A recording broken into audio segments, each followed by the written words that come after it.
All right, ladies and gentlemen, boys and girls, children of all ages, fellow Pandemonium travelers, and spreadsheeticus.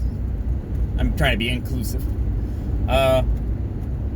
This is Seattle Pandemonium Shutdown Day 167 by my count. And oh boy, what's going down? What's happening? Well, let me reiterate a little bit from yesterday after another night of absurdity of performance art. I think that the DNC is supposed to be some kind of Dadaist, expressionist, performance art. It's not a real political campaign. I don't quite know what to make of it, whether it's serious or not, or whether, again, like I said yesterday, I mean, I'm going to say this, I know how it sounds, but, the Democrats are not trying to win. What they want to do is they want to punch two tickets. They want to punch Biden's ticket, and they want to punch Harris's ticket and get them out so that people don't think they're discredited by losing, right? That's what they're trying to do. And they're not spending money on ads. They're not doing door knocking. They're not paying for the campaign. They're refilling their war chest because, remember, Hillary losing after they spent all that money left their war chest empty. Okay, so now they're re-upping, and if you recall, if this is true, okay, here's another little data point. All that Black Lives Matter money that was supposed to go to, I think, George Floyd's family, all the contributions actually went to, Share Blue, Act Blue? A Democratic fundraiser. So all the BLM money they raised went back to them. All the campaign contributions that went to Bernie, I assume, Harris and Biden, etc., is all just going into a new big war chest for 2024, I suppose. Or maybe they're going to go for some grassroots local stuff in runoff elections and stuff and try to chip away at the House and Senate. I am not really a political strategist. I'm just been kind of paying attention. Okay. All that being said, they're not really trying to win, and it's really bizarre to watch, and I don't know, that's what I think. You can make fun of me if you want. I swear that's what's going on. Anyways, let's talk about something else that is coincidentally on everybody's minds. Wow. The outrage, the horror. Let's try to make sense of this Cuties thing. Okay. Now, on the one hand, film is a medium where we critique society, we criticize it, we amplify it, we exaggerate it for, comedic, emotional, psychological effect, right? Natural Born Killers is a movie about how America romanticizes spree killers. Okay? That's what it is. It's an awesome movie, but it does glamorize violence. Is that good? I don't know. America's already a violent place, though. Okay. Cuties. It's a French film that got rave reviews at Sundance, I guess. And it's being released on Netflix. Now, I want you to stick with me here. We gotta tread carefully. The story is about an 11-year-old girl who learns to twerk dance with other girls, and the promotional materials that they put out for the film were, I want to say, highly inappropriate, but you start to get into this territory where it's like, oh, you think that's sexualized? Oh, you're the pedo, right? You're the pedophile. So, okay. What it is especially in context of the wet ass pussy video, the Cardi B thing of women just twerking ridiculously and being hypersexualized. It's in that context from a week ago when we were dealing with the non-traversy of that whole thing. The girls in these pictures are 11 years old, and they're on their hands and knees, and they're in booty shorts and crop tops and things.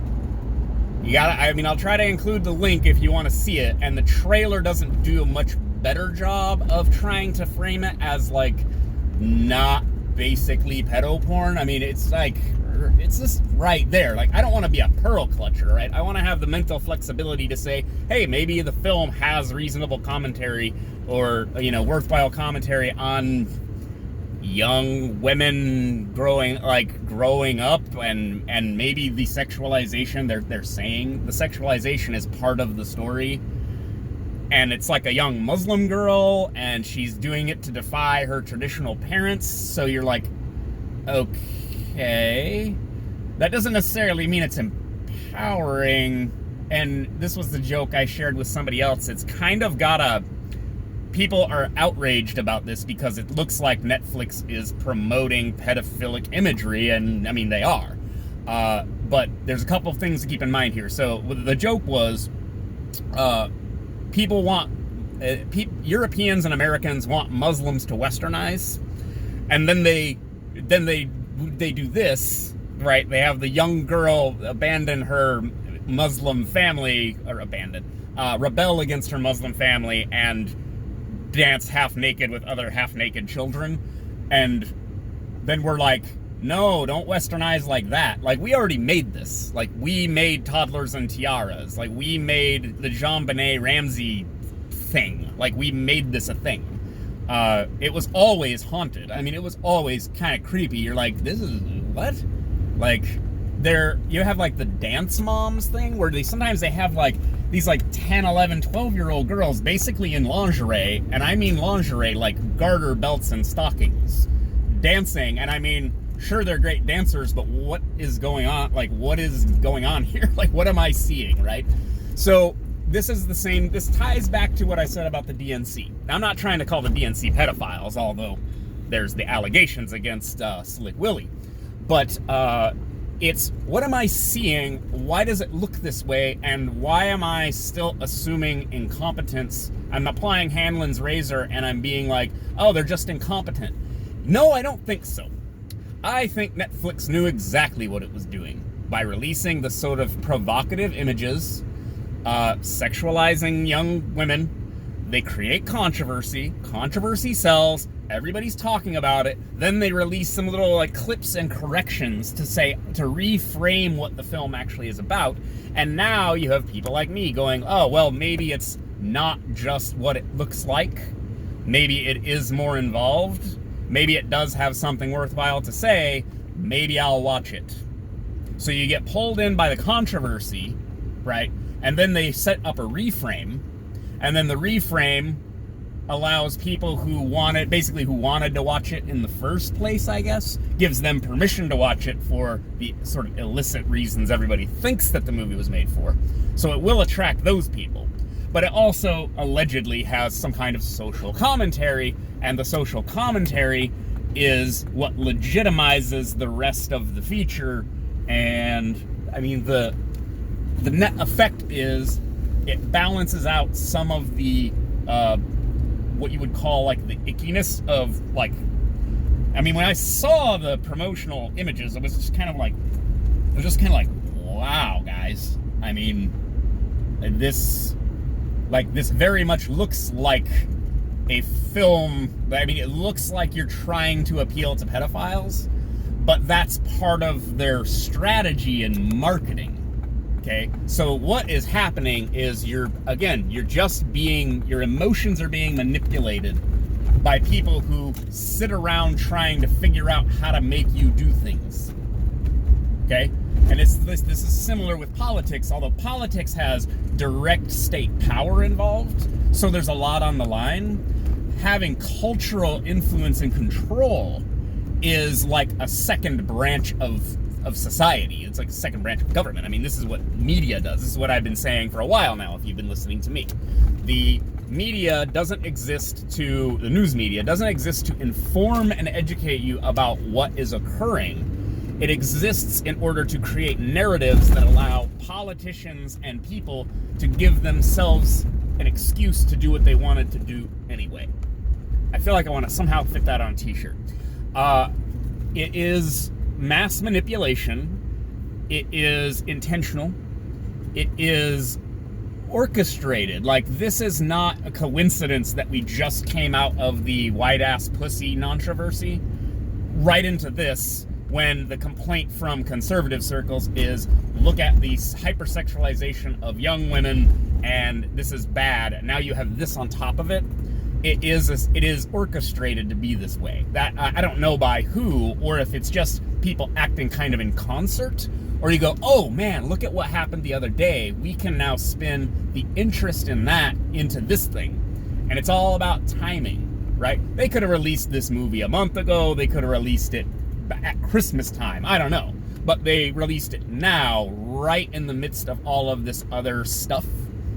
And it serves as a distraction from other things, but also does promote the brand as being maybe edgy. Like it promotes Netflix as breaking new ground if they do something that progressives essentially can frame as a good thing. Oh, it's actually about young female empowerment. Now you see, you reframe it, now it becomes, those conservatives just don't want to see a movie where a young girl of color, Muslim background, has her success or has her day, right? Wins. Because that's how it will be framed. Oh, you're just attacking it because you don't like, you're afraid of strong, empowered women of color, even if they're little girls dancing, and then the conversation won't actually connect. It will be two groups of people spinning their wheels at each other, but not actually addressing what's going on. Like, I can say it might be a problem to normalize girls that young wearing the clothes that they're wearing in their dance uniforms are a little bit risque, and in the preview they're seen like they're like wearing bras on top of their clothes and stuff.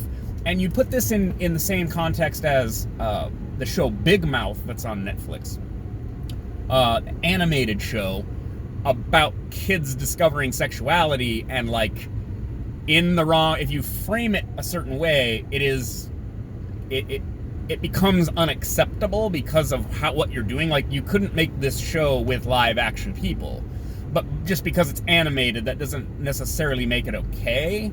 But this all depends on what your sexual mores are. I mean, it is kind of about like sex and society and what you think this is, right? So, yeah. So I'm trying to make sense of this Cuties thing. They framed it this way on purpose to get attention and cause controversy. It is, I mean, the film is what it is. It already exists. Will pedophiles use it as jerk material? Probably. I don't know what to tell you. I mean, they could watch Degrassi Junior High and do the same thing. I don't know what to tell you about that. Was it intentionally provocative as a film? Absolutely. Did Netflix provocatively shop it to us, basically? Yes, that's what I think. Don't fall for the outrage, but stand up for what you believe in. I mean, if you think that they're exploiting young girls in a sexual fashion, then I don't know, cancel your Netflix or tell them to pull it, or you will cancel, or I don't know. I mean, watch it and break it down and do a YouTube review of whatever is worthwhile about it. I don't know, do a takedown if it's garbage. I mean, I don't really know exactly what to tell you. I'm not great at this whole boycotting thing. But yeah, everyone's mad about that today.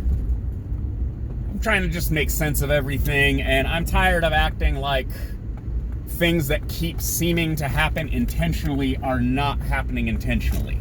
It seems as though we're being manipulated at a mass scale in some sort of coordinated or at least cooperative fashion. So that's my conspiracy theory for this Thursday. All right, I will talk to you guys later. Bye.